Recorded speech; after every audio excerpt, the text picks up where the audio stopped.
And good evening and welcome to the November 14th meeting of the Murfreesboro City School Board. We're glad to have those of you that are with us tonight. We've got a good crowd and we appreciate you coming. We're also glad to have those that are watching at home on television.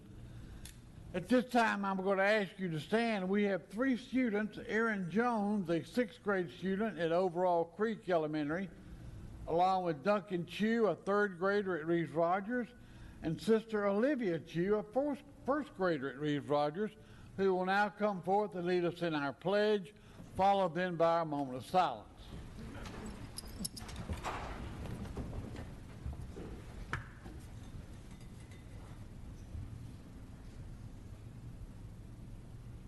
Pledge allegiance to the flag of the United States of America and to the republic for which it stands, one nation, under God, indivisible, with liberty and justice for all. And now our moment of silence.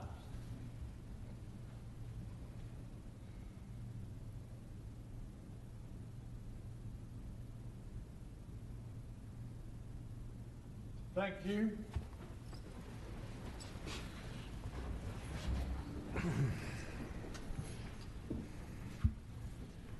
Aaron and Duncan and Olivia, thank you very much for being with us tonight to lead us in the pledge. You did a wonderful job. We're always glad to have young people to come by and visit with us.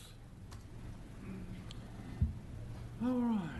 Approval of the agenda. You have the agenda in front of you, and it's been posted for several days. Do I have a motion to approve the agenda? So moved. Thank you, Ms. Ranier. Do we have a second? Second. Thank you, Mr. Ballard. All in favor say aye. Aye. Any opposition? And there is none. Thank you. Communications.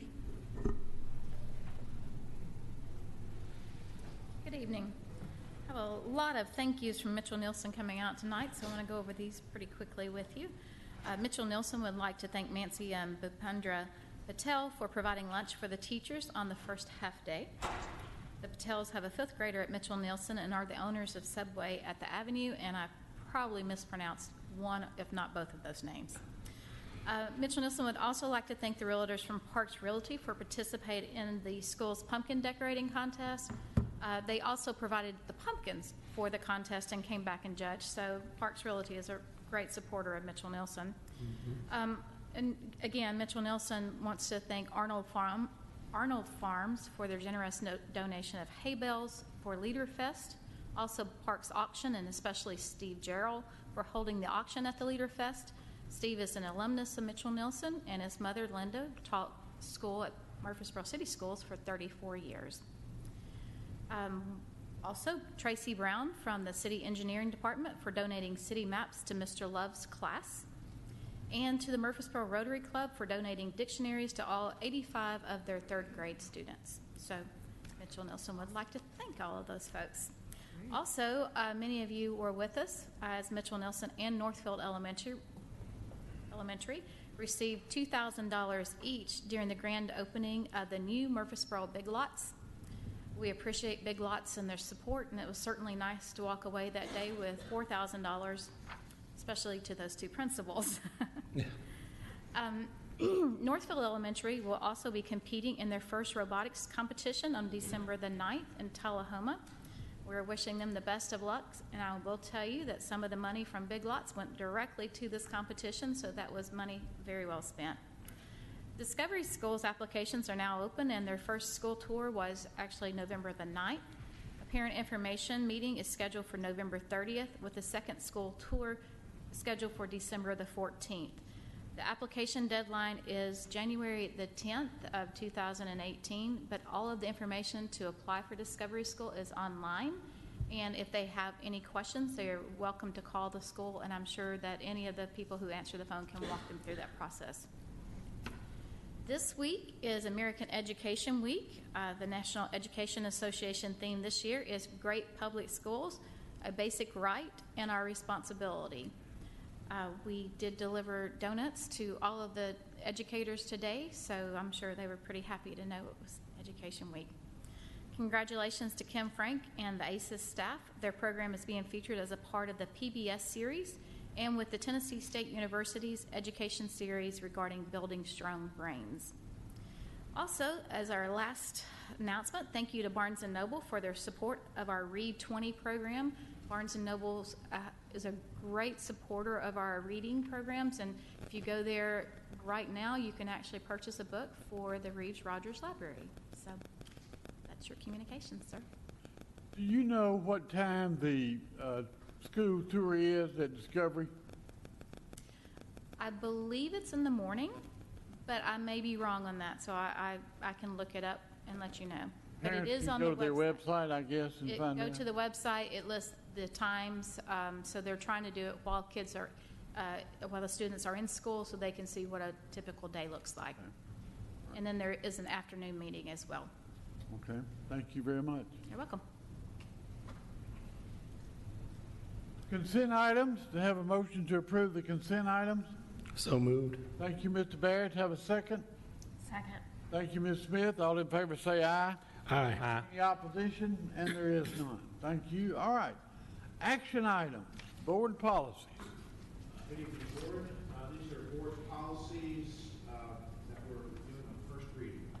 First one is policy 2.500, deposit of funds. This is a new one recommended by TSBA, which covers all deposits and how they are to be deposited at the schools or at the central office.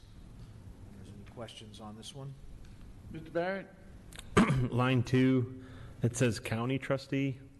Do we have a city equivalent, or, I mean, I know this is probably just from TSBA, or does it go to the county trustee? Now, what this is referring to is when we get BEP money, it doesn't come directly to us. It goes to the county trustee's office, and that's why we pay a fund to the county trustee. Okay. Any other questions? Mr. King? The only talks about the individual schools. It said the principal shall deposit funds daily. Do we need to add to this policy as I'll say technology changes, where people can now use their phone to take a photograph of a check or what have you? Is that something that we need to be thinking about, or is all checks should be listed individually on the deposit slip? And that's what made me think about the technology and the way things will be changing, or is we okay as is? I'm not sure the state has caught up with the technology on utilizing that type of service. Right now, they're requiring it be written down on paper and deposited. In that particular one, it says the principal, because the principal is the ultimate authority over the school funds. And in my mind, it's really principal or designee, because it doesn't mean the principal's going to go to the bank every day. It just means they're responsible to make sure it gets to the bank. Okay. Ms. Rainier? Do the individual schools have savings accounts? Some do, some don't. Okay. I had not heard of that before. Now, back years ago, there was some interest-bearing accounts that would give extra funds to a school if they didn't need them for their general operations.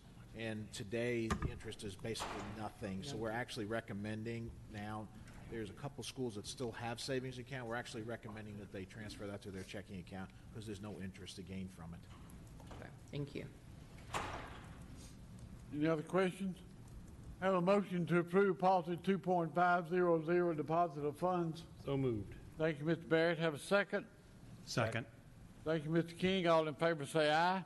Aye. Any opposition? And there is none. Thank you. The next policy is 2.600, and it replaces FM4, and basically all this is about bonded employees. As you know, you bond my position, which is required by the state, and we have a policy, but just a general policy for other employees. Mr. Barrett? In our old policy, it had a yearly, I'm trying to see, regarding the amount of the bond, there was a requirement to do it yearly to let us know how much that was. Any reason why we didn't include it in the new policy, or? The way this one, what TSBA said about this one, you can determine the amount of the policy. The policy on my position is state statute. We don't control that. But you can determine the amounts on other ones if you so choose. Okay. So they said they can just leave it open to the board to make any changes. We run everything also through the city to make sure that we're within the right requirements.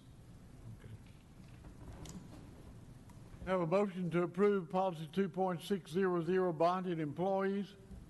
So moved. Thank you, Ms. Renier. Have a second. Second. Thank you, Mr. Barrett. All in favor say aye. Aye. Any opposition? And there is none. Thank you. Next policy is 2.700, accounting system. As you know, we do have Skyward as our official accounting system, and the accounting is determined through the what's laid out by the state in Tennessee Code Annotated and the Student Activity Funds Management. And you can see it's broken down into two categories, central office and individual schools. That's why you get two audits. You get a separate audit for the schools and a separate audit for the central office operations.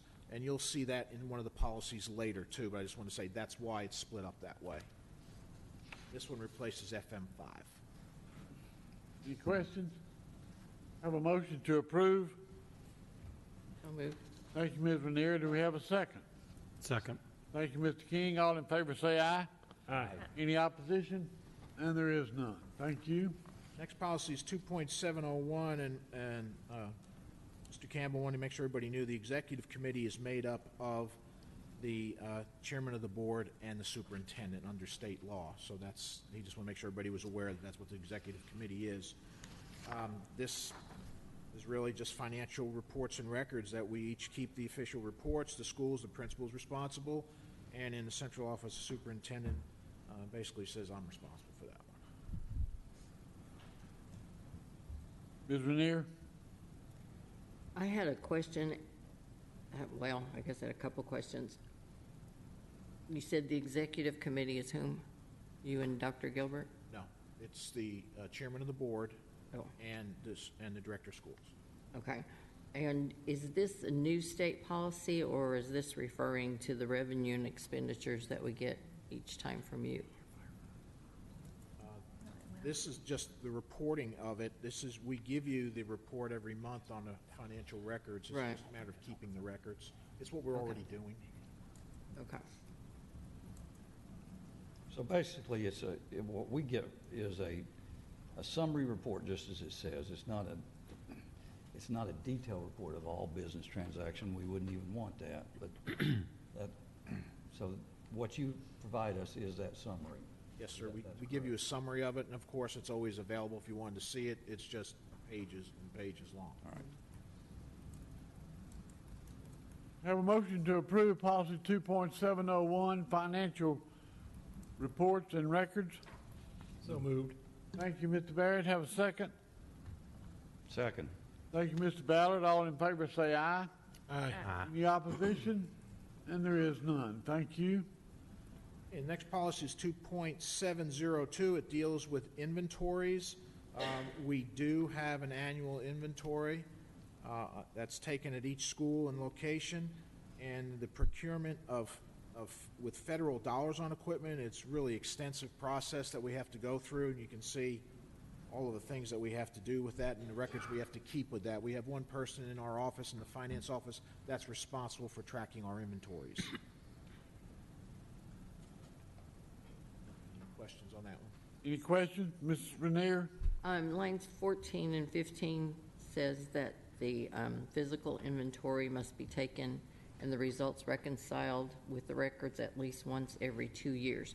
Is there some procedure to follow? I'm just thinking, what if they bought X item and it's used the first year? Because it says it's reconciled every 2 years. Is there a procedure or something that they have to do to show that that is no longer in service, I guess? Well, for them, if someone's wanting to get rid of a piece of our assets, it has to go through another procedure completely where the director and the chairman have to sign off to get rid of an asset. Okay, so it wouldn't be a consumable item then? No. Okay. Mr. Ballard? I have no problem with the policy, but I just had a question for Mr. Anderson regarding the inventory. Is it a perpetual inventory, or is it an inventory that's taken, earmarked 2 weeks or sometime to take an inventory? And then when was the last time that was done? Okay, thank you for the question. It's a good question. It's perpetual in that if we buy something during the year, They're given stickers to put on it and labels, and we have different color labels for different assets.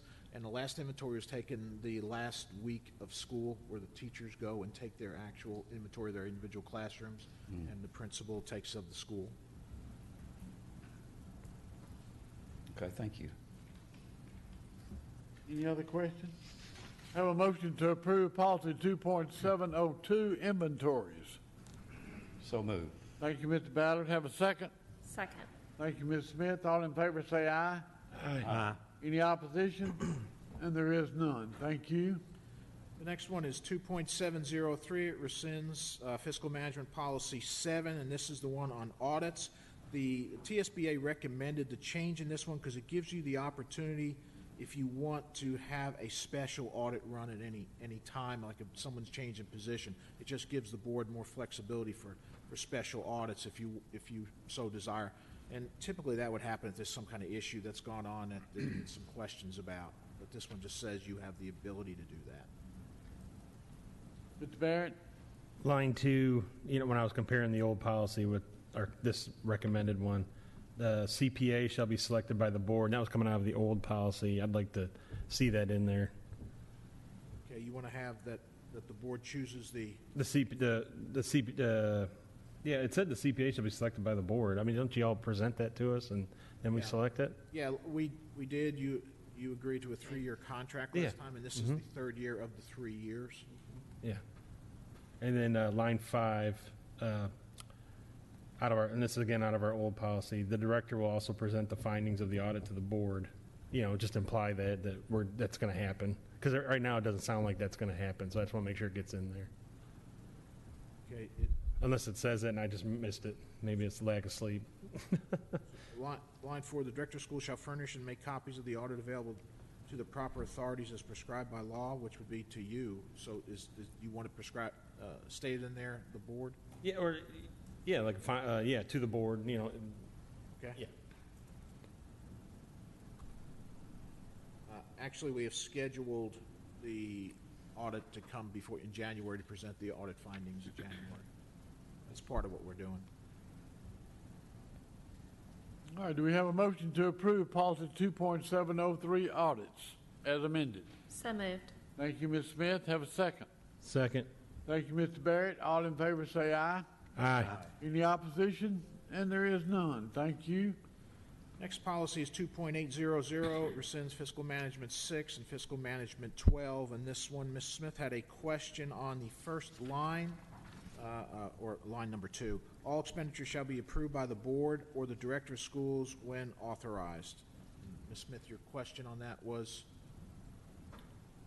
All expenditures, how can all of the expenditures be approved by the board or the director of schools? That seems just too much. Okay, well, when you as a board approve a budget, that means you've approved anything underneath the purchases. You don't have to approve all the individual items. And on the approval by the director of schools, we, in our operations, our regular standard everyday operations, any purchase over $100 gets approved through a process. If it starts with a director, it goes from the director, then it goes to me, and then it goes to Beth Prater. And each one of us are looking at these different pieces of the puzzle, so it goes through 3 pieces before it gets finally approved. So we have it, it's all done electronically now. Okay, well, that seems like a lot. Does that seem? It is a lot, but it's done very rapidly. It's done the same day because it's all electronic now. It used to be handwritten, sent on the pony to the central office, and now we just, I hit that account every day, 2, 3, 4 times a day, just to see if we have any open purchase requisitions. They don't get a purchase order number back until I approve the purchase requisition, and then Beth Prater makes sure it's aligned with the right account number, make sure it's going in the right way. Is that how you would choose to run this? I'm sorry? The way that you're talking about, is that how you would choose to run it? It's just standard procedure for most places to make sure there's a check and balance on a purchase. But 3 people to spend $100? Well, we're looking for different things, different pieces of the puzzle. And that way we make sure that we're doing it right. Like, say the department head or principal sends one to me, I'm going to look for different things, and then it just goes to Ms. Prater to make sure it's aligned the right way. It's really fast now. It's not an issue like it was back when it was paper. We can run through these quick. I mean, you know better than I, but I think that if a principal who should have a budget wants to spend $100, The principal has I mean, ultimate responsible party for all school funds ends up being the director of schools, has full authority, but operational authority falls on the principal. And the principal has to make the decision. But the way the board policy has been in the past was anything over $100 had to be approved by us. And so that's the process we've been following. but is that too, in your position, do you think that that is It too actually petty? goes Are you- pretty smooth now. Okay, I understand it's smooth, but are you asking, is $100 too little? Should it make it $250? Correct.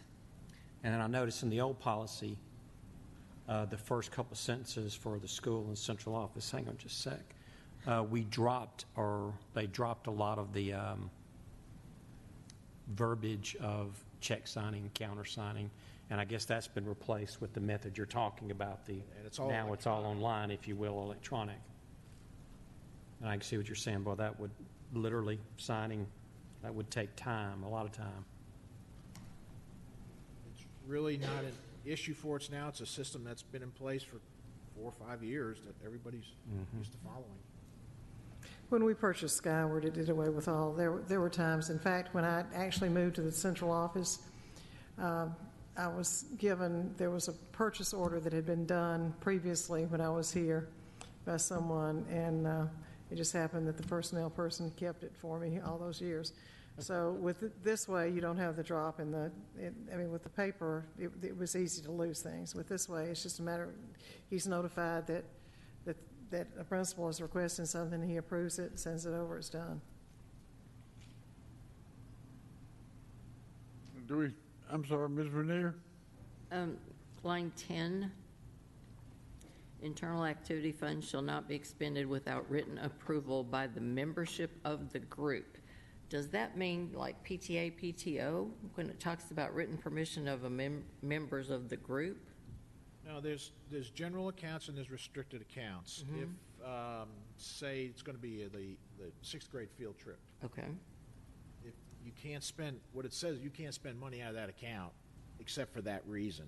And so it says they have to have permission of the membership of the group to do that. Other things would be sports or athletic accounts, same thing, you can't spend it out. It's really when it's restricted, that's what that's about.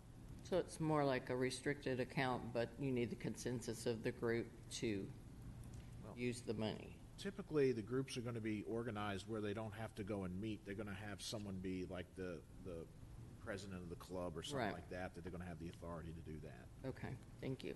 That one really is more for high schools and stuff, but it's I could see that. they put it in here because we do have clubs, we do have organizations, we do have things that are developing.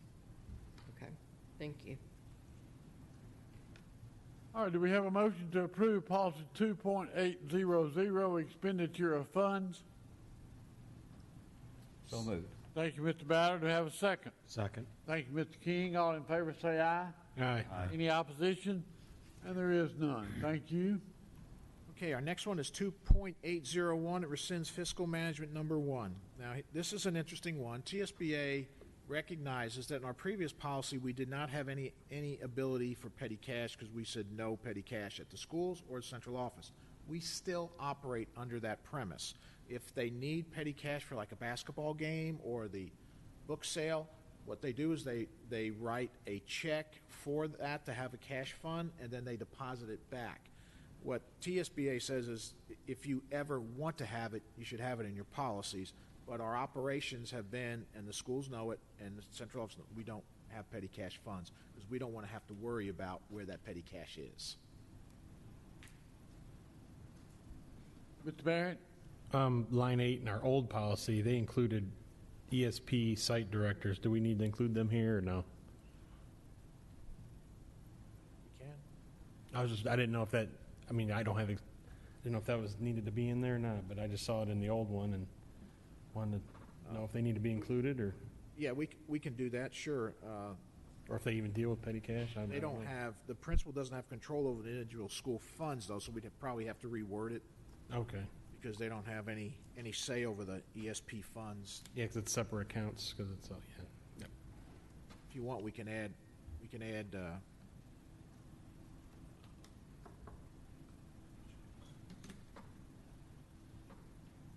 let's see. Would that come under a different policy because it deals primarily with ESP and not this one?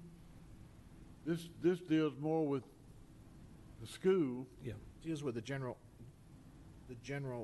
fund for the district and with the individual school accounts.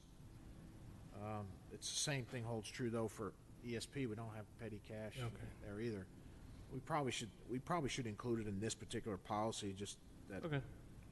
ESP also doesn't have petty cash funds. Okay. Any other questions? Just, am I correct, or my memory's correct, that when a parent pays for ESP, that's literally a whole different account and everything else, totally separate from the individual school? Track, yes. That's what I thought. Okay. I'd have a motion to approve policy 2.801, petty cash accounts. So moved. As amended. Thank you, Ms. Smith. Have a second. Second. Thank you, Ms. Renier. All in favor say aye.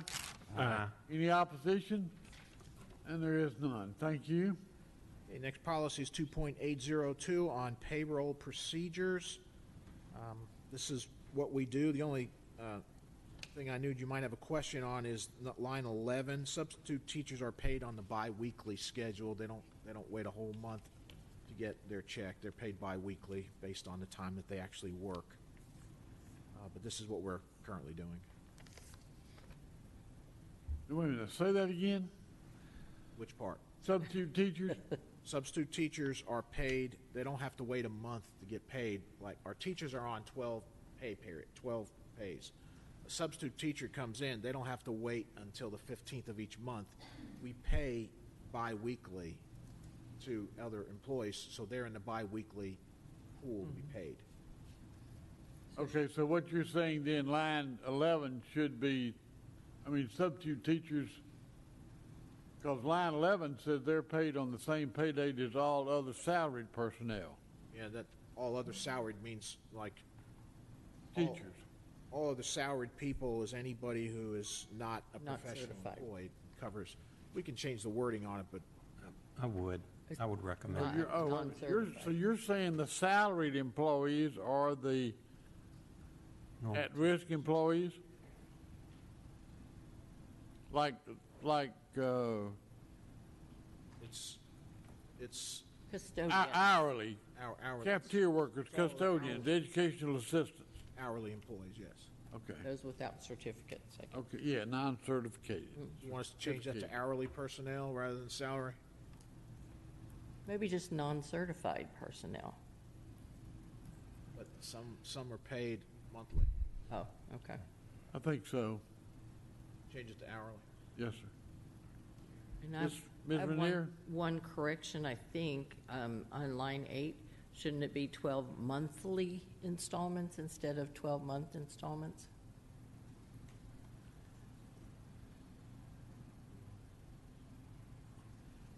It's wordsmithing, whatever you want to do with it. It's, I like LY on there. so how would you like it to read? 12. How would you like it to read? Just that they be paid on 12 monthly installments. Okay. Mr. Barrett? In our old, I keep going back to the old policies, but in our old policy, it had that you would determine the pay schedule and post the dates prior to June 30th of each year. Do you currently do that? And like email it out, or I know our work does. They'll let us know like Yes. every. Yes, we put out the schedules. There's two different pay schedules, the biweekly and the monthly, and they are produced by our office and sent out and posted. I was just, I don't think we need to include it, but I just wanted to make a note and see if you're all doing that. Okay, thanks. Wait, And do we have a motion to approve policy 2.8?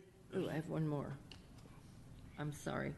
I have another note here. I'm trying to make sure this is on this policy. But I don't see it. Okay, never mind. Sorry. Rewind. Rewind. We have a motion to approve policy 2.802, payroll procedures. So moved. I did Thank find you, it. Ms. Smith. We have a second. Second. Thank you, Mr. Barrett. Now you have more discussion. Just line 5, Director of Schools should be capitalized.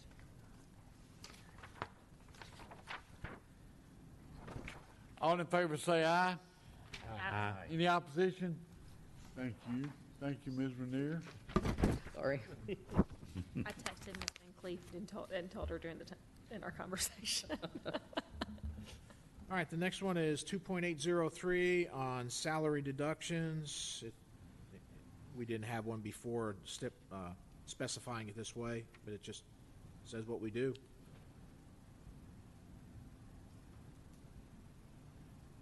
Mr. Barrett? My question was, and maybe you can just walk me through it, and because you know more about it than I do. I know for my work, I can change my allotments to like my 401k, for example. And I was reading this policy, and it said, MCS employee have to notify us or send the board or central office anytime they wanted to either increase or decrease the amount they wanted to contribute or have deducted to their plan.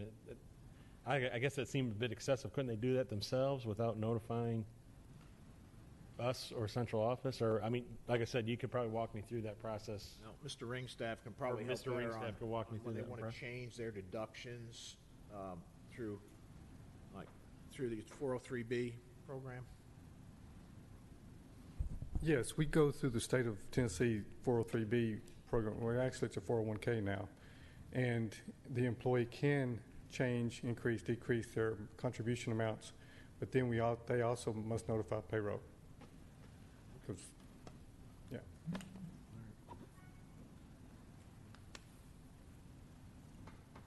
Hello, we have a motion to approve policy 2.803, salary deductions. So moved. Thank you, Ms. Renier. Have a second. Second. Thank you, Mr. King. All in favor say aye. Aye. Any opposition? And there is none. Thank you. All right, our next one is 2.804. It rescinds Board Operations Policy 44. This one combines expenses and reimbursements for board members and for other employees of the board. When we go down to the board members section, just remember we had $15,000 set up for in-service training for the board as a group and $2,000 in travel, which meant there was $17,000 in there. And the way it's laid out is that y'all can take up your share of the amount. So what we've been looking at for us is we say $2,000 per each.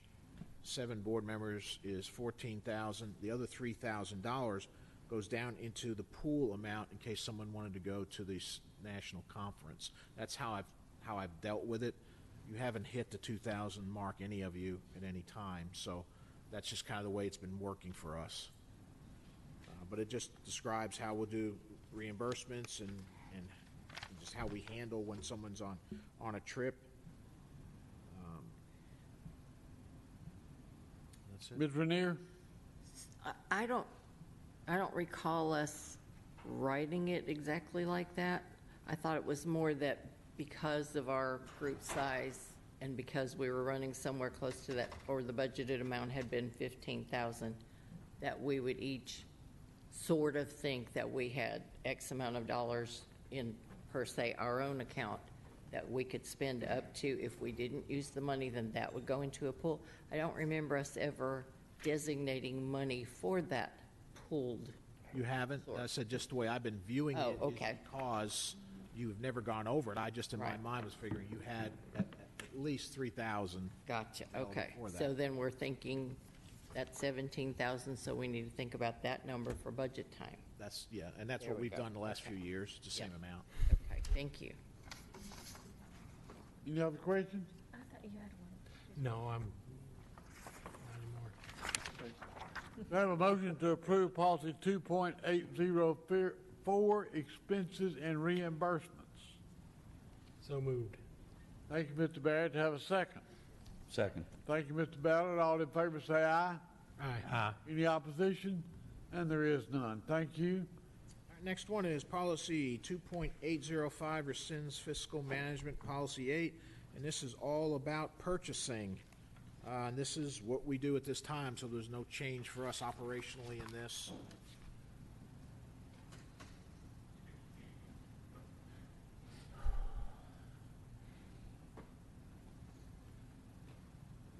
This one does open up for us to do online purchasing. And we can use co-ops and things like that that are approved co-ops. And TSBA, as you know, has a co-op that we participate in as well. And piggyback bids, if we're going to buy a bus, we can piggyback on another system's bid for that to get savings. Same thing with computers. That all started in Tennessee when Dell moved to, Nashville. Donaldson.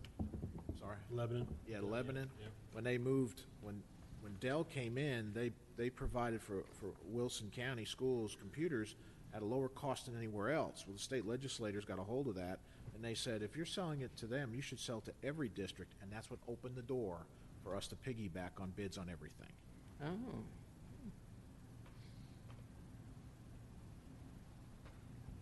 Mr. Barrett? I got a couple here. The new policy has the Assistant Superintendent for Administration and Support Services as the purchasing agent, while our old policy had the Director of Schools and the Chair of the Board. I guess we're going to segue to this one. Yeah, that's me in my role because everything comes through me already now. That's what it sounds like, but I just wanted He to likes to shop. Oh, he doesn't He's either. really excited about that online part. I've ordered everyone to live with. He does not like to shop. And then our old policy also had at least 3, and I think it might be in a later policy after I read these. So it had at least 3 competitive bids if amount spent was between like 500 and 10,000. I didn't see it in here, but I think it's covered in it. Yeah, it's coming, I Is think. it coming up? Okay, that's what I thought. All right. And then last question. It might be something we're going to cover. No. All right, that was it. Okay. I have some. Ms. Rainier? Lines 10 through 12. Now, if a teacher's doing a project in the old days, way back a million years ago, if we were going to do a project, we could go and purchase those items at a craft store or maybe grocery store items or whatever, and then turn in the receipt afterwards. That's completely opposite what this says. So they have to get a purchase order ahead of time and say, I'm going to go buy beads for my Christmas project. Okay, the state law on that is, and Mr. Campbell actually State law, okay. asked me about that. What they have to do is receive, if it's a school-based purchase, have to receive permission from the principal in writing to say, hey, I'm going to go to the store this weekend. We got this project going on. I won't spend over $100. Right. And if they have the writing in ahead of time, then it's okay. What the state was trying to stop was people just arbitrarily going and buying things that they may not have really needed. So that's why they want the principal to have a say before they buy anything. Okay. But it allows them to still do it if they get prior permission to say, I'm going to spend, I won't go over $100. Up It's going to be this amount or supplies, whatever. et cetera. Okay. Then what would happen is they would to it and turn it into a purchase requisition and a purchase order, and it would go through the process. As long as they got that piece of paper, they can attach to the purchase. Okay. And if they buy it on their own, we cannot reimburse sales tax. If they bought it on their own, they're paying for it. So if Right. they know they're doing it, they would need to get the tax exempt certificate. And we have many stores around town who already have that on record. Right. Uh-huh. It's been that way. Then I have a couple other things, but let me read it so I know what it is.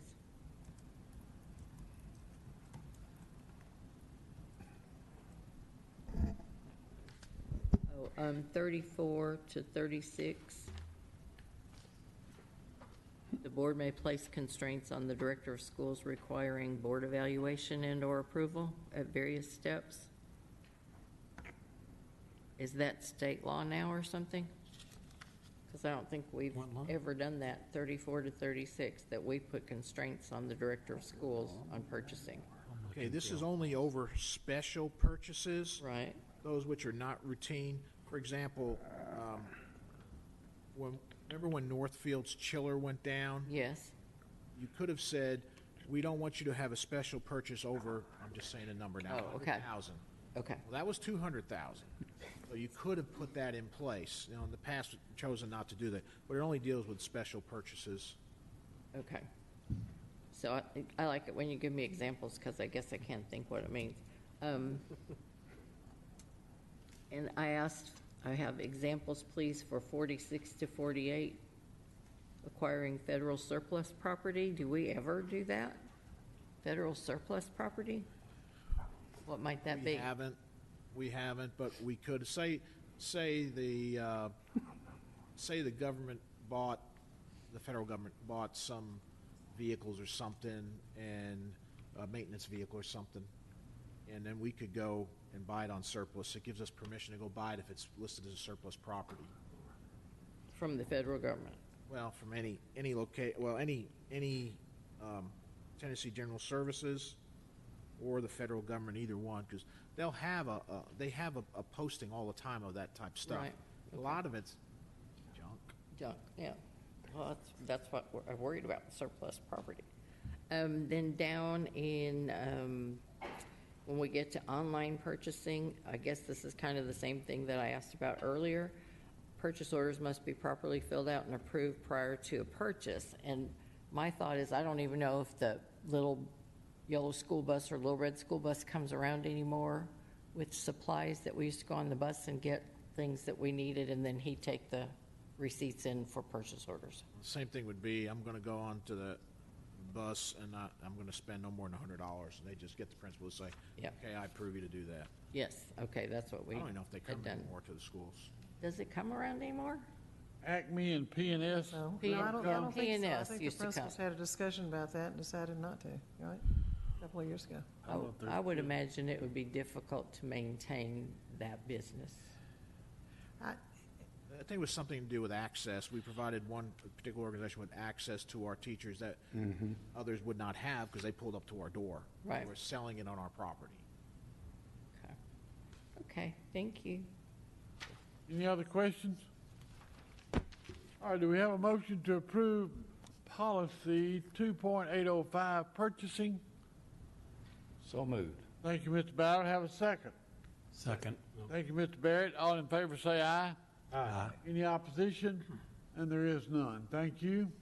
Next one is 2.806, and it deals with bids and quotations. And Ms. Smith recommended in the second line, we change where it says dollars of 10,000, including those, it says of individual schools, and she has recommended by individual schools in that line. And then on line 6, the same thing, those by individual schools. So if you want that, that's fine. We can change that.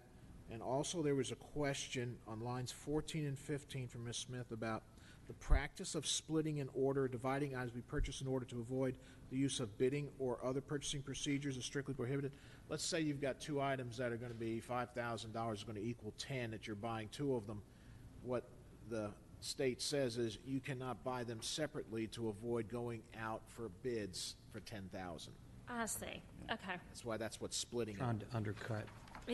I was going the opposite way, and I was thinking, say, you wanted some smart boards at Raw Creek and some at Discovery School, and that's what I thought it meant. So okay, good. It was a way to try to get around the rule rather than. I got it. It's the opposite. Okay. Mr. Barrett? I'd also add that this policy rescinds our FMA, our current one, FM8. Yep. Up on the rescind part. It was similar language. I noted that too. Mr. Ballard? Procedural question on this. In the purchasing process, we are purchasing, say, an item for $10,000, does that, when you say purchasing of the competitive bids, is that controlled at your office level, or does that go to the city and they go out in their purchasing and do that? Well, that's Where- another great question, because it depends on different things. If it's done, say maintenance department is gonna be buying carpeting, and it's gonna be over 10,000, then maintenance would actually run all the bids on that. If it's something that the city itself is going to pay for, and we ran into that recently when the city agreed to do capital outlay out of their funds, then they're actually doing, we do the bid stuff for them, and then they actually handle the process after that.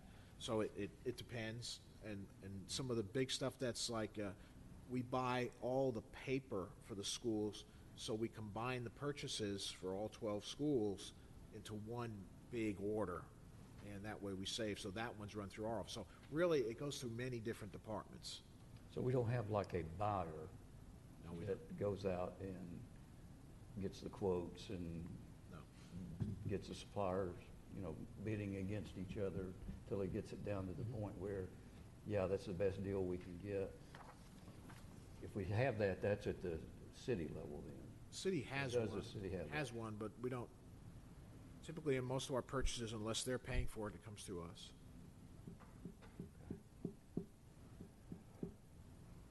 So how do we know we're getting the most competitive bid? And I know I'm getting off, the procedure seems to be, Okay, on- I'm just getting off. Well, again, it's a good question. On bids, we have to publicize it, and we solicit different companies that we know in the past. I call people I know in the bidding thing. It says, who bid on your stuff before? So I get who they are, so they can bid on it as well. A lot of school districts help each other as far as a list of who it is and what some specifications might be, especially like on buses and computers. Yeah, I can see some synergy there for sure. Okay, thank you. All right, we have a motion to approve policy 2.806, bids and quotations, With the changes that have been with the noted changes, yes. so moved. Thank you, Ms. Smith. Have a second. Second. Yeah. Thank you, Mr. Ballard. All in favor, say aye. Aye. Any opposition? And there is none. Thank you. Okay, our next one is 2.807 on requisitions. Again, this is all done electronically now. And what the process is, they submit a purchase requisition, then it gets approved, then they get back a purchase order number that they use. So this is the requisition part. The next policy deals with the purchase order part of it. Mr. Barrett? My only question was line 2, so we as a board designate someone, or is it someone else? I mean, don't we designate the director of schools and she designates somebody? I don't see us designating anybody, but, yeah. No, the designated people are like at the school level. Teachers can put in requisitions for school funds as long as it goes through the process of the principal and then, through the pipeline. And, I think that's, I don't know if, Kelly, do you know if that one's particularly in state law somewhere? Because the board, I've never seen where the board's going to designate personnel, because pretty much with this system we have, it all goes through a pipeline and comes through to the final approval authorities anyhow. So it doesn't matter who really puts them in the system. I don't believe that's in state law. I don't think so either. We can remove that first sentence if you'd like. If we're not doing it, then we don't need to have it in there. No, the board's not doing it. It's Or someone, or whoever's doing it, maybe we want to put whoever's doing it, The director? Well, who's currently designating the person? I mean, that's what I'm trying pretty to. much the way our system is set up now. Anybody, So anyone in the system any can. teacher can put in a requisition because it's going to Okay. go through that triple process. It's going to get, if someone is not authorized, if they have authorization to the software program, They can make they're authorized to do So it. should we just strike the that line. sentence, just remove the line? It's not in the old policy, is it? I mean, FM 16. Want us to strike that first sentence? Yeah. It sounds like we need to strike that. Okay, let me strike that. All right. All right, we have a motion to approve policy 2.807, requisitions with the noted changes to remove line 2. So moved. Thank you, Mr. Barrett. Have a second. Second. Thank you, Ms. Smith. All in favor, say aye. Aye. Aye. Any opposition? And there is none. Thank you. All right, Next one is 2.808, rescinds fiscal management 16, and this is the second part from the purchase requisition to the purchase order and the contract. And this is just the process that's being followed.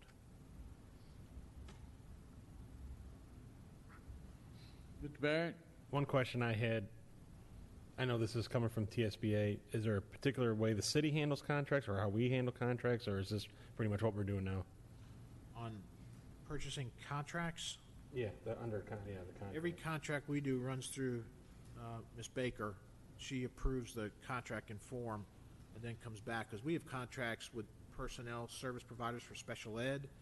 We have contracts for construction. We have contracts for bigger purchases.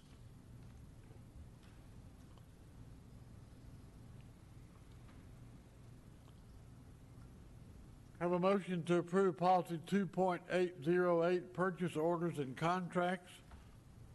So moved. Thank you, Mr. King. Do we have a second? Second. Thank you, Mr. Settles. All in favor say aye. Aye. Any opposition? And there is none. Thank you. All right, our next one is 2.809. It rescinds Board Operations 31, Fiscal Management 9. This one, a lot of times board members have questions about this one, and Mr. Campbell actually sent me the question about vendor relations. And the question Mr. Campbell asked was about spouses if they work for an organization or something. I would like to read you one sentence out of the official Tennessee Code annotated so you'll know. It says, "Nothing in this section shall preclude a spouse or family member of a principal, teacher, or other school administration employee from participating in business transactions with the school system where a sealed competitive bid system is used, provided that the principal, teacher, or other school administration employee does not have discretion in the selection of the bids or specifications." So if they're just working for a company and they're not benefiting in any form like this, it's okay. And that's why I want to make sure everybody knew. That was the question. And then Ms. Smith asked on line 15 to Director of Schools needs to be capitalized there too.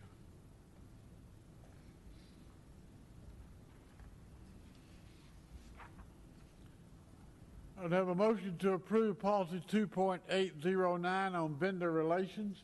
So moved. Thank you, Mr. Settles. Have a second. Second. Thank you, Mr. Barrett. All in favor say aye. Aye. Any opposition? And there is none. Thank you. All right, our next one is 2.810, payment procedures. Just basically, it's how we going to go about paying people. Mr. Barrett? One thing that popped out at me, lines 3 through 6, it said we would be apprised of all expenditures paid for the month. The board would be apprised of all those expenditures. And Do we? we have always taken that to be the summary report of Okay. what you get, so you know what's been spent. And that report is really a cash flow report, which tells you we spent this, we took in this, because it never aligns until the very last one of the year. It's always as you're going along. So you just lump it rather than listen them all. See, when I was reading that, I was thinking like an inventory of every single expense, but that makes more sense. But at the end of the day, your report also shows the percentages that shows our percentage could be way high or way low that could bring to our attention something, we're spending more money than we did last year at this time, Right, and that's why I always try to tell you, okay, this line has got, higher or lower. we need to be looking at this one, or, like on revenues coming in. But this is about how we're going to be paying. I do have a motion to approve policy 2.810, payment procedures. So moved. Thank you, Ms. Renier. Have a second. Second. Thank you, Mr. Barrett. All in favor say aye. Aye. Any opposition? And there is none. Thank you.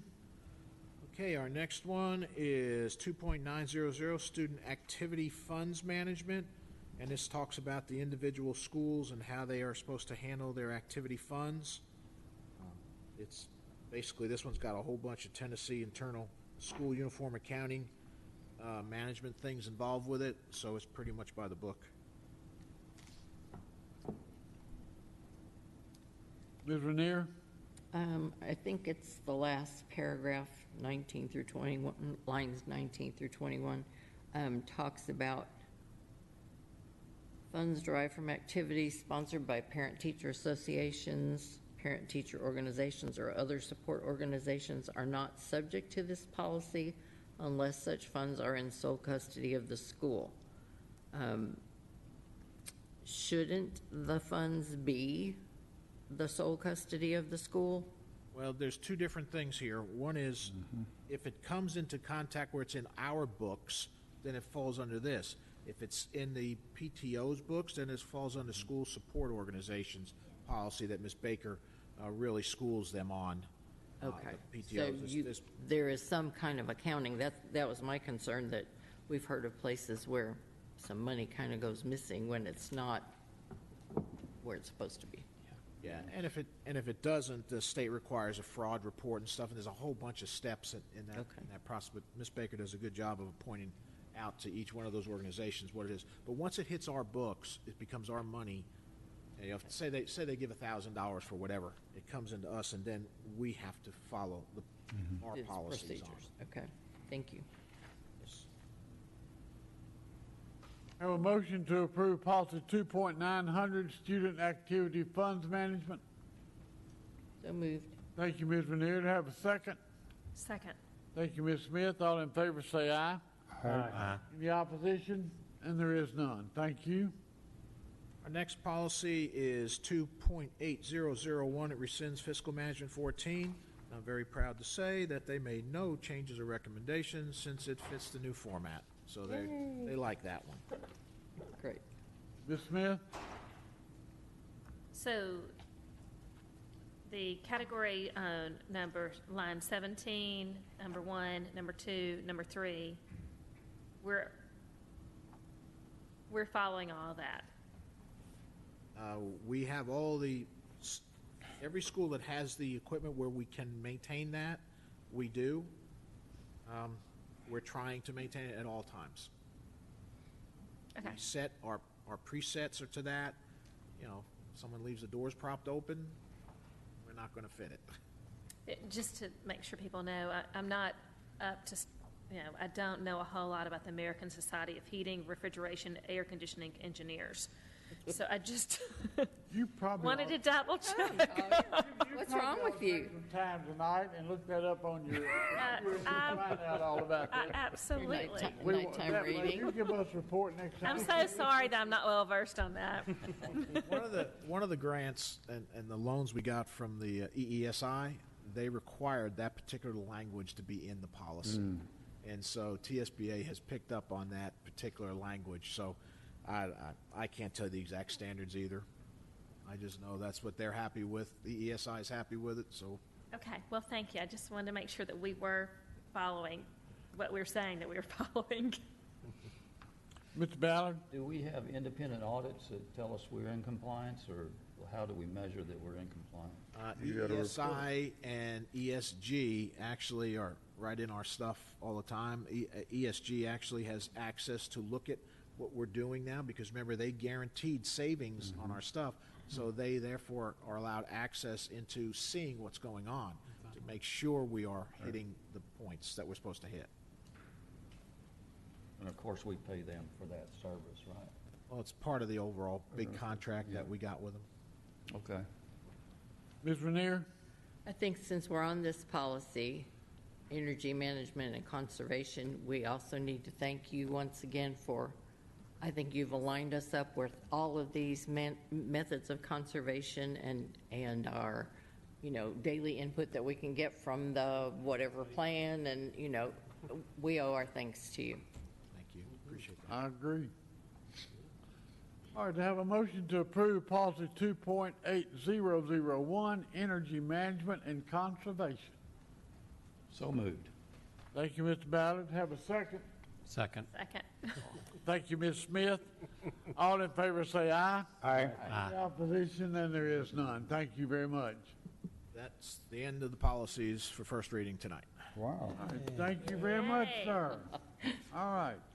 Next item on the agenda, a resolution regarding TCAP scores. Dr. Gilbert? Yes, this is the resolution that the board requested. This is asking that, well, it's basically saying that we have enough assessments anyway to determine whether children are succeeding, and that we do not feel that it's appropriate that this should be included for grades 3 through 8. So it's asking that the TCAP scores, and besides that, we don't ever get them back in time, but that the TCAP scores not be included into the final grade of a student, and also that we're asking that TCA section 491617, which would that we're advising that be rescinded so that they would not be included as a percentage of the final grade. Well-written resolution. Thank you very much. Wholeheartedly agree. Yes, ma'am. Paragraph 4, I think you could remove that comma after industries. Okay, let me write that down and find it. We've signed it. Sure your eyes are crossed from doing all these. Thank you for doing it, Dr. Gilbert. Absolutely. Already signed. Happy to do it. Okay. Okay. All right. Resolution regarding A to F report card. Okay, this is basically saying that we are not in favor of having an A through F report card and labeling schools or districts in that manner, that we feel like that there is enough information already given as far as how schools are doing and how school districts are doing, and really feel like that report card doesn't identify areas of excellence or areas of needed improvement, and therefore we're asking that that not occur. I was on the A to F. My suggestion. Mr. Barrett? And we need a motion on our last one. We will. Okay. Thank And I agree with this one, with this was a terrible idea to begin with, and I was against it when they first proposed it, and I'm Ms. Smith? still against it. Yeah, and I guess I backed up on the old one. Where should we be calling it the Tennessee Comprehensive Assessment? Okay. It's still called that. That's the big Sorry. program that includes end-of-course tests and 10 Ready and all of Okay, it. thank you. It's the umbrella. TCAP, or we're interchanging those terms now? Well, it is. Your 10 Ready is going to be for your comprehensive assessment program. You have things like end-of-course tests would be included with that. Your high school end-of-course tests. So that's still the umbrella, and 10 Ready falls under that. Okay. All right, let me back up then one step. Do we have a motion to accept the resolution regarding the TCAP scores? So moved. Thank you, Ms. Smith. Have a second? Second. Thank you, Mr. Barrett. All in favor say aye. Aye. Any opposition? And there is none. Now the resolution regarding A to F report card. That's what we just did, didn't it? Right. All right, how about the one regarding TCAP scores? Have a motion to approve that? No, we just did TCAP. We just, We just need to I do this think one separate. in the online thing, when I've opened both files, the TCAP scores and the report card, I'm seeing the same resolution. Even though the titles are correct, I'm seeing the same resolution. Are y'all? No, there's two different you signed two different resolutions. Correct. But But you're for not getting- whatever reason, I'm seeing the same one. Oh, Well, We're sorry. Double check. Okay, I'll just close everything and try again. Just blame it on Jared. this newfangled computer stuff. Okay. Yeah. A lot different. Okay. So you need the motion on the A to F, correct? correct. So moved. Thank you. Have a second? Second. Thank you. All in favor say aye. Aye. Any opposition? And there is none. Thank you. Thank Really you, Dr. appreciate the Gilbert. board taking that stand on both of those. It's Well, we thank you they're very much. desperately for- needed stands, so thank you for that. Our reports and information, inclement weather school closing procedure. Lisa Trail. Would you You're like so to? popular during the winter. This is my most popular time of the year. So inclement weather, better known as snow days for us. For snow days or inclement weather, we will be closing according to what I only make the phone call. I do not make the decision. I tell teachers that all the time. But I will kind of walk you through the process of it. We do try to close school the day prior, if at all possible. Sometimes it snows at 4 a.m., sometimes it snows at 6 a.m., and those are hard phone calls to make. It's a hard decision to make, but Dr. Gilbert does work with Murfreesboro Police Department, Murfreesboro Streets Department. She talks with our Larry Williford, with Ava Jordan over maintenance and transportation. So there's a lot of conversations that go in before the decision is made. But if a decision is made, we do close schools. We start our school closings by first using our social media because that's the quickest way to get the information out. So it's going to go out on Twitter and it's going to go out on Facebook first. Then an all call is made to the schools. And all these kind of things kind of take place simultaneously, and then the media is notified. I start with Murfreesboro media and then go out to Nashville media. But pretty much it's taken care of within, I would like to say 15 minutes. It depends if all computers work correctly and all phone calls work correctly. But again, we do like to make those decisions early. If we can't, we try to get the phone calls out. I don't call parents before 5 a.m., but as close to that 5 a.m. mark as we can if it's that morning decision. Any questions about that? When you do I guess I'm going to call it the robocall, is that what you call it? How long does that take to go through the whole, everybody? It can take... it can go out within 3 minutes, and sometimes it can go out 15, 20 minutes. It depends on if it's getting a busy signal and how many phone calls I'm making. So if it's going to one school, it'll go out much quicker than if it goes out to 8,800 phone numbers, but within 15 minutes, 15, 20 minutes. So in 15 or 20 minutes, we have notified everybody that's on that list. Is that what you're saying? If their phone number is correct, yes. Okay. All right. Well, thank you. And that call goes out not only to if we send a call out to all of our schools, that's about 10,000 phone calls. And then we add our employees to that. So then it bumps it up to about 13,000. Because some people get more than one phone call.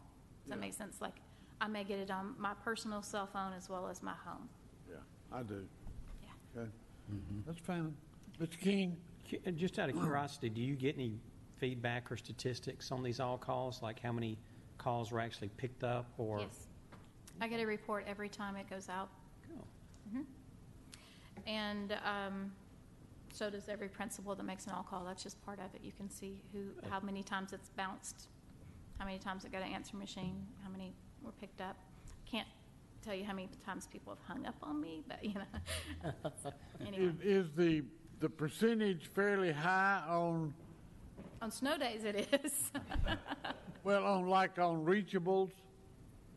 Oh, I mean, I'm assuming you get a percentage sort of thing back, or out of 1,000 calls, say that Mr. Barch made from overall, do you get kind of an idea, Don, on how many were connected and how many were not? yep. Is the percentage fairly high on the connections? It depends on the event. If they have an idea, if they don't have an idea, they're going to listen more. But if it's some of the random calls that more of a hang up and don't get as many. Like, I don't need, like, I don't, I'll tell you, I don't pick up the phone when I know we have a day off the next day. I totally understand. But I can see why that would be Right. you know, other people would be Right. the same. But on snow days, we have an amazing amount of first time. Yeah. You know, they pick it up as soon as the phone rings. So I understand. Sometimes they just don't want to listen to me, and I totally get that. So as we go through, I do want to go ahead and talk about what we do as far as for our schools. ESP has an inclement weather policy, and so if schools open late, ESP will open at 7 a.m. Typically, ESP is open from 6 to 6, so if we decide schools are opening late, they will open at 7 a.m. That's to give their staff members, if we're opening late, there's a reason, so we want to give their staff members time to get there as well. If school is dismissed early because of weather, ESP also will dismiss at 5 p.m. We let our parents know that, and the ESP staff really do a good job of calling parents and making sure that everything is okay and that their children will be picked up. If school is closed for the entire day due to weather, ESP operates out of 4 sites. So they condense their sites and they condense their hours from 7 a.m. to 5 p.m. Once again, this is all shared with the parents before the day of, so it's already set in stone. The school sites are Black Fox, Mitchell-Nielsen, Northfield, and Scales. So for Black Fox, they would serve the families of Black Fox, Discovery, Reeves, Bradley, and Hobgood. For Mitchell-Nielsen, they would serve Mitchell-Nielsen, Mitchell-Nielsen Elementary and Primary. Northfield would be Northfield, Irma Siegel, and Pittard, and then Scales takes care of Scales, Casem Lane, and Overall Creek. So again, that's not anything new to parents. We try to make sure that they understand, and they read this a lot more when it gets colder. The other part of it is if we do have a school day where we're closed, our cafeterias operate like they do with the Child Bus, and they are open for people who can make it to the school. And lunch is served at the school elementaries, at the school cafeterias for Black Fox, Bradley, Hobgood, Mitchell-Nielsen, Northfield, Reeves, and Scales. So there is a meal available for students, and a lot of those schools are you can walk to them. So lunch is served, and there is a snack served in the afternoon. Okay. Mr. Settles? I've got a question on the meals. I'm glad to know that. Do we know how many meals actually get, how many people, how many students take advantage of that? Well, obviously our ESP students take advantage of it because they're there. Right. Those outside students, we don't have a high amount until there's a second and third day of a snow day. Gotcha. So you do see it go up whenever they've been home for a couple of days. And honestly, we don't have a whole lot of those days. Right. Thankfully, our street department does a great job. Yes. So, but there was a couple of times when we did see that there was a larger need when they've been home for a couple of days. So do the students that are not ESP, is this knowledge for them? I know you said ESP. When we were talking about ESP, said, well, yeah, their parents know this. But is this information also like given to the We share students? this information and we put it out in our Just on those- backpack program Gotcha. and other Okay. programs. That was And my our question. guidance counselors know that, as well as our teachers. So, Gotcha. yes, we do share the information. Ms. Renier? You said it was similar to the Chow Bus. Does that include the ages from infancy to 18 as it does in the summer? It does, because it falls right under that same program. Very good, thank you. And they check in, ESP knows what to do with them. So as parents check in, the ESP actually takes over as that front desk. That's good. Very good. Mr. Ballard? I just want to say that you guys do a great job with that, and Dr. Gilbert and your team, to get out. I doubt if many of the public know that you're out on the road at 4:30 in the morning. 3:30 sometimes. And before that, and your team is out there seeing it, like the flooding situation the other day. And if anyone doubted your call, you should call them up and invite them to join you at 4 o'clock to go out and check the roads, you know. But no, I really appreciate the job that you do in that regard and the effort that it takes. It's not just to sit with a cup of coffee in the kitchen and say, well, I think we won't have schools today. Yeah. You're out there patrolling the roads, and God bless you for it. Well, and that's a good point, Mr. Ballard, because there are times when Rutherford County Schools needs to be out that Murfreesboro City does not. So looking at what Rutherford County has to deal with, it's a much larger geographical area, a lot more rural areas, bridges and overpasses that we don't. So sometimes the Murfreesboro City School kids are in session and those students at Rutherford County are not, so. We have to remember that whenever we call a day off, we're impacting 8,000 students and all their families. And so, yes, are we going to call it if it's unsafe? But if we can get to school, then we'll get to school. I don't like to call late.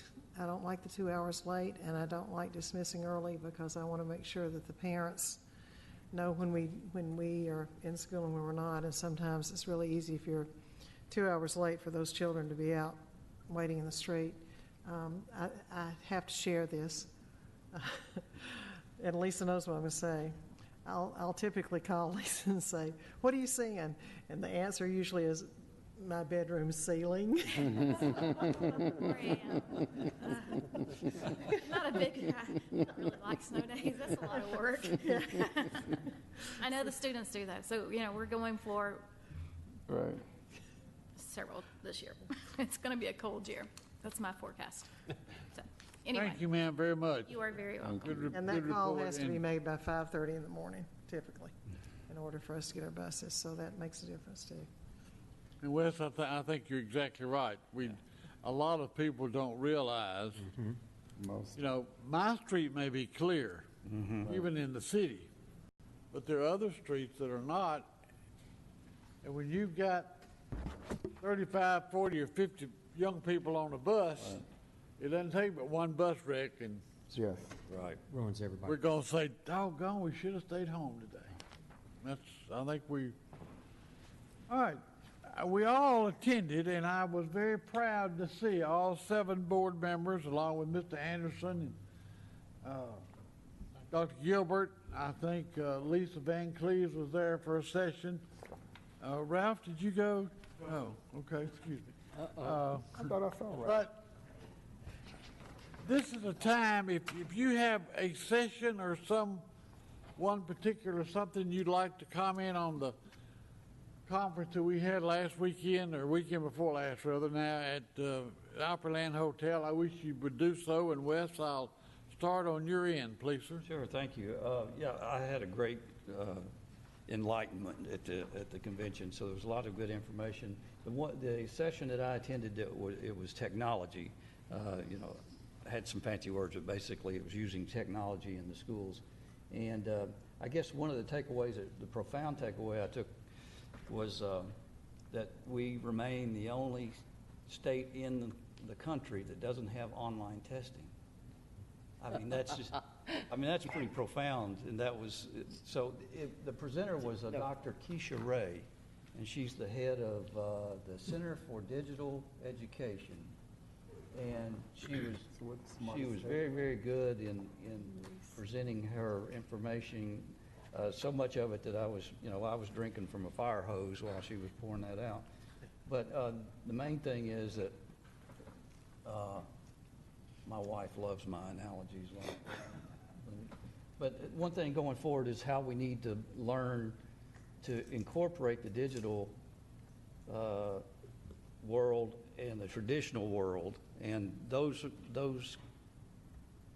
schools that are doing that are having greater success, and they call it, of course, blended technology, and there was a lot of discussion about that. But the main thing was just preparing your schools and being ready where the systems talk to one another, where we don't buy a Lexia program that'll work at overall, but it won't work at Northfield because of the different operating systems and those kinds of things. And I don't know if we have a good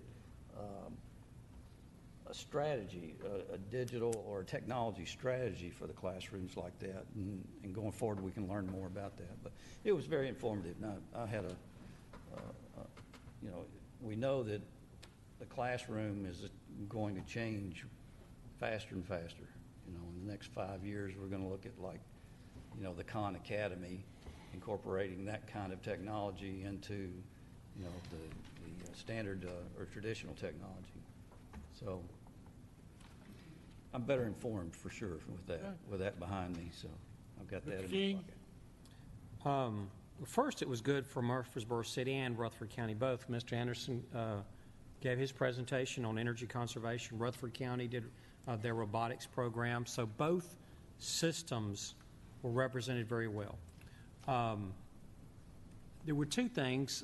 One was the opening night, the speaker, cannot remember his name, had a movie made about him. The movie was titled Spare Parts. And he asked, who's seen the movie? And not a single person raised their hand. They showed the movie trailer. George Lopez played the teacher. And in the movie trailer, you watched it about a school in California, Arizona, poor school, that type thing. The kids formed a club, built a robot, an underwater robot, and beat teams from Harvard, Stanford, and MIT. But after they played the trailer, he said, well, George Lopez came across as he'd bounced from job to job. That's not true. I've been in teaching ever since I got out of college. And everything you saw in the trailer, well, that wasn't quite true. But what was true was it was a poor school. On a whim, a student decided, we'll do this.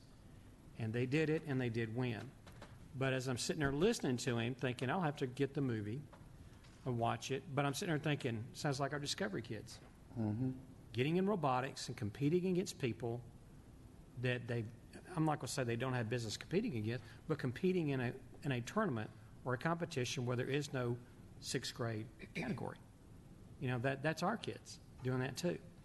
I too went to a technology topic, but it wasn't focused on, I was expecting to get bombarded with gadgetry, and I wasn't.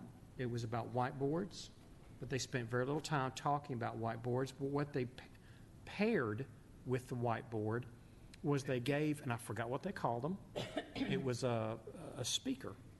The teacher had a lanyard and a device that hung from the lanyard about the size of a cell phone, and then they had like a little drive-through microphone.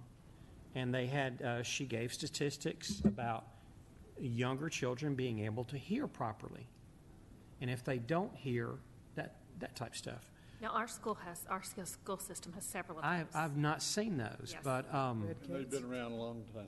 well, the sad thing or the funny thing was that it didn't quite work. And I thought this is interesting from the IT person who hasn't, as we call it at work at UPS, they didn't pre-trip or test out their equipment.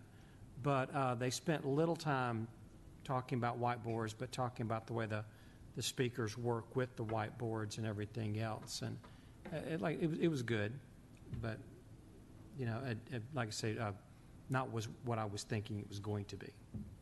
Ms. Renier? Pardon me. I was able to go to a session called Creating and Implementing a Mobile Library, and I know that Dr. Gilbert has this in her heart, and I've talked to some other people. This group of teachers from Greenville Intermediate Elementary School, and I think one was like middle school and one was elementary, and they went to their board and went to other people and decided they were going to get a bus like we have the Chow bus, and it was wrapped for them, and it's like a bookmobile and goes into the communities during the summer. And they start out at the beginning of the year giving every child 5 books, and when the bus comes to your neighborhood, you bring those books back and then you exchange for new books. It just sounded like a great idea. The main takeaway was make sure the bus is air conditioned. Summertime. And then I was lucky enough that normally I've done the delegate assembly, but because we have new people who were excited to do that, I got to go to hear that gentleman from the Homeland Security again about being careful, watching what your children are doing online, and just something that I think we need to get here for our families would be really good. We had that scheduled at one time, didn't we, Mr. It Sutherland? was scheduled and canceled before I knew it. It went and was canceled, and in Books fact, showed up and, I did. the fellow from Homeland Security. TBI was there. Wilkerson, I think that I might be his believe name. his father was who? Yeah. Anyway, but Sadly, it was canceled. there were I 4 or didn't know. 5 that were to attend that, but they canceled it and we didn't know it. They didn't tell me. One of the sessions I went to was the legal session. I'm always curious about those type of things. We had 3 lawyers. We had one from Chattanooga, one from Knoxville, one from Memphis. And Chuck Cagle, who, if you've been around TSBA very long, you know who Chuck Cagle is. But I was intrigued about the opening statement that he made. And what he said was, in his opening statement, that the term bullying has now become such an everyday term that we are overdoing it. Because every time you turn around, and any time somebody tells a principal about bullying, they've got to investigate. And he says that that term has been just overused many times throughout systems. And I asked him if he thought that had anything to do with some of the harassment charges, and I was talking more about from the adult standpoint, but he said yes, he did. He thought that it was, but it was a term that we need to try to start looking at more closely, I guess. Collier, I know you didn't get registered in time, but you did get into a session or two. I don't know what. How was lunch, Collier? Lunch was amazing.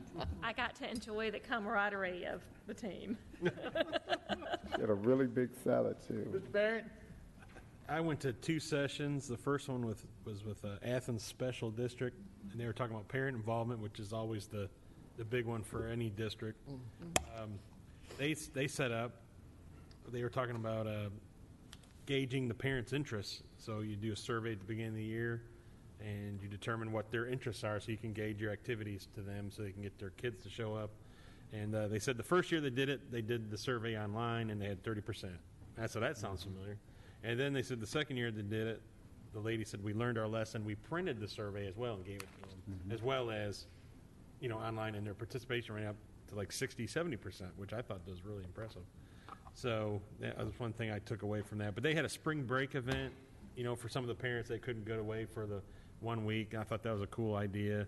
They were doing a lot of similar things that we were doing as a district, trying to get activities that the parents could also be, like we do game night, I know we do that, and they had something similar.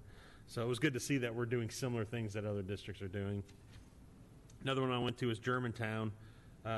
They had some issues, because they're a brand new district. I think they've only been around less than 5 years, and they're trying to get community buy-in to their district because there's a lot of misconceptions and a lot of rumors going around in their district about.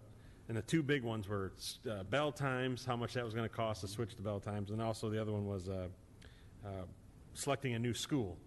And so they had input from the community. They had 4 sites they were trying to select, and they did the whole gauge it on 1 to 5, and doing all that stuff. So they were able to do that. One thing that I really liked, they had an idea was to get people in the community to buy into their district, or what they're doing was 55 plus, older adults in the community. You always hear, I don't have kids in the system anymore.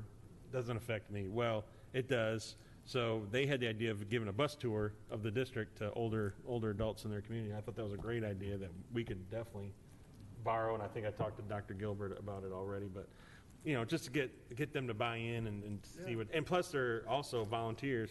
They have a lot of free time in their hands. So if they see something in our school, maybe they'll become a volunteer. So those are the 2 good things I saw. Okay. Mr. Settles? Yeah, I went to 1, 2, I think maybe 5 sessions altogether. The legal session was very good.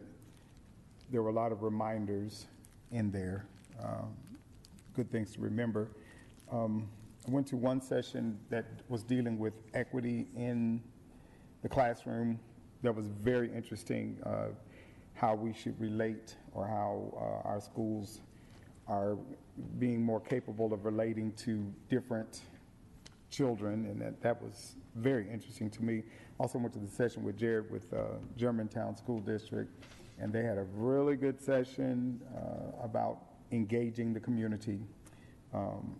The one that I really liked, well, I guess I liked all of them pretty much, the mechatronics program. We got to see firsthand what they're doing at Oakland High School, which is Rutherford County, and it was a very proud moment because we got to see some of our counterparts interacting, and they presented very, very well. They also won an award at the awards ceremony that Saturday night for the mechatronics program. So Dr. Spurlock, and I forget the CTE coordinator, but she was there as well.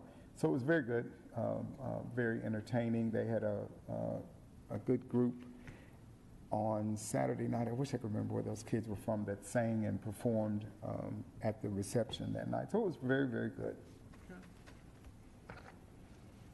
Anybody else? Ms. Van Cleve, I know you attended a session. How was it?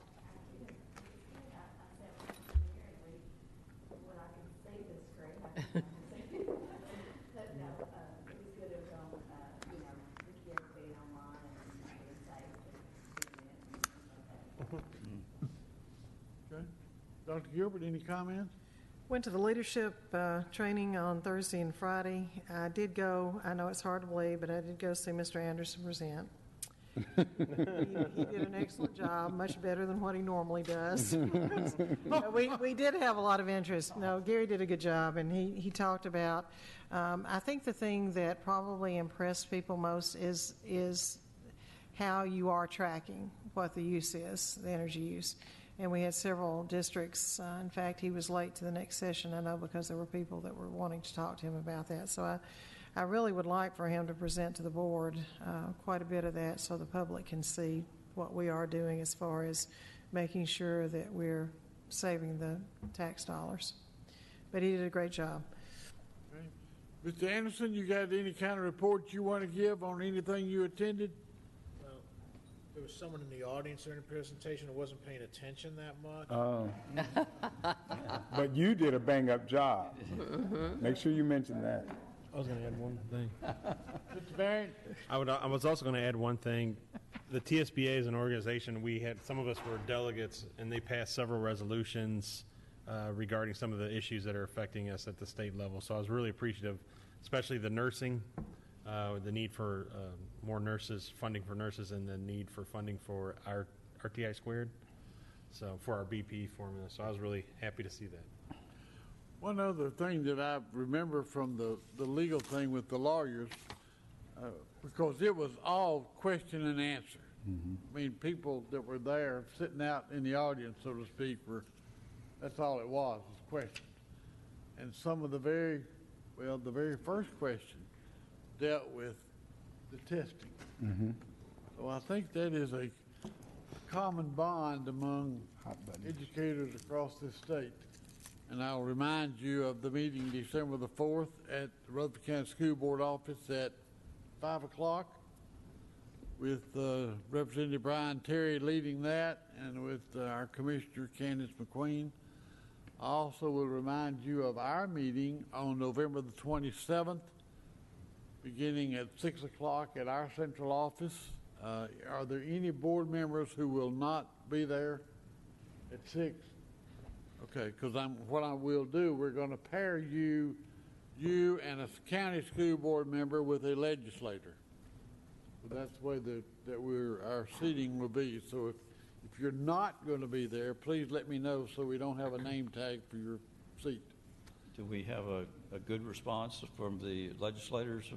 We will have, as far as I know, 4. Dawn White will not be there. And of course, Jim Tracy is no longer in the legislature, so that's 2. But we should have the 4, and I have invited those 2 that have come out and stated that they were going after Senator Tracy's seat in the election, not to participate, but to sit and listen anyway. Mr. Anderson, you have a pupil report, personnel, yeah. Yeah, the enrollment report, it's here in front of you, where we've increased 246 students so far this year over last year, where we ended last year. Our pupil-teacher ratio on average is 19.98 combined K through 6, and we're back up to average attendance percentage of 96%. There's one thing that's I'm noticing on it is our special ed over in the bottom right-hand corner. The special ed K6 is 204 students right now. The pre-K is 94. Pre-K represents approximately 2 years of students. The other one represents 7 years. If you look at that, you're going to have roughly 50 kids per year coming in. If the trends continue, spread out 7 years, you're going to be up to 350 in K6 over the next 5-6 years. So just making you aware that it looks like it's increasing. It's the highest number we've had this early in the year of pre-K special ed students. So just know that it's going to be something we need to be factoring in the future. Also comment, we had a very good meeting, I thought, Monday with our bus tour, looking at land and property and kind of getting an insight on where they are. Anything else Ms. Ranier? I just want to thank everyone, our teachers, since this is American Education Week, Thank you for everything that you do every day for our children. Absolutely. When we were at TSBA conference, we were able to have lunch together, and we were talking about what we think the benefits of our system are, being a pre-K through 6, and I think it has so much to do with nurturing and how much our teachers love and protect and nurture their children, and I just want to thank you. Well said. I think you'll have accolades from all of us. Second that emotion. All right, anything else to come before this, Mr. Barrett? Just one thing. I know we passed 2 resolutions tonight, but be thinking about other resolutions because we're not going to be meeting in December. So if we want to do any other ones, I'm thinking specifically of vouchers. We've done that many times, but they're going to be bringing that up in January, and we don't have time to wait. So I would like to bring that one up next meeting. But if you have any other ones that you could think of that we need to bring before us so we can take it to our legislators and to let TSBA know that we're behind those, let us know so we can put it on our agenda and we can approve those. And let me encourage you, if you have not already done so, to get your questions for the commissioner, to Mr. Barrett, and also to get me your questions for the legislators, so that we'll have those prepared, because that's coming up. The legislators, less than 2 weeks, like 2 weeks from last night. All right, anything else coming before this board? If not, do we have a motion to adjourn? So moved. Second. Thank you. A second. All in favor say aye. Aye. Good night.